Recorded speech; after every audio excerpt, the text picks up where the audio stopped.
Pocket থেকে বার করে যখন আমি এভাবে রাস্তায় ভিডিও করতেছিলাম, পিছন পাশ থেকে হুন্ডা এসে আমাদের মোবাইল ছিল, আমার মোবাইলটা হাত থেকে নিয়ে হুন্ডা টান দিয়ে চলে যায়। আমি আর মোবাইলটা পাই নাই, থানায় কেস দিয়েছিলাম।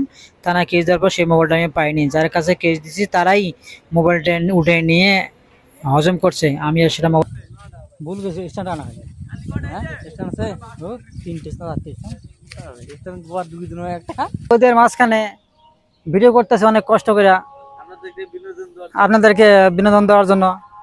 তো খোলামেলা দৃশ্য অনেক ভালো, এই জন্য সেই জোড়ায় জোড়ায় আসা লাগে এখানে। তা এখানে কি করে, আমার তো জোড়া নাই, তা জোড়া নিয়ে আমো, যা জোড়া আছে জোড়া নিয়ে এখানে চলে আসলাম। তো আপনারা ভালো থাকবেন, সুস্থ থাকবেন। আমরা দুই বন্ধু ঘুরতে আসলাম কাশবনে। সেখানে দেখি শুধু কাশবন আর কাশবন। তো বলে এটা 10 পাইপের। এখানে এসে দেখি লোক 3টা বেজে এসে কাশবন ঘুরে ঘুরে ঘুরে দেখলাম। দেখার পরে আবার এখানে আমরা চোখ যতদূর যায় এখানে এখানে নৌকা চলে, খেলনা নৌকা। তো আপনারা এখানে আসবেন অনেক উপভোগ করতে পারার জন্য, আনন্দ দেওয়ার জন্য। তো এখানে দেখেন ওই যে দুইজন এখানে জোড়া থাকলে দেখতে সুন্দরী পরি। তো একটা বেটা ভালো না, সে মায়ের চোখে তাকায়।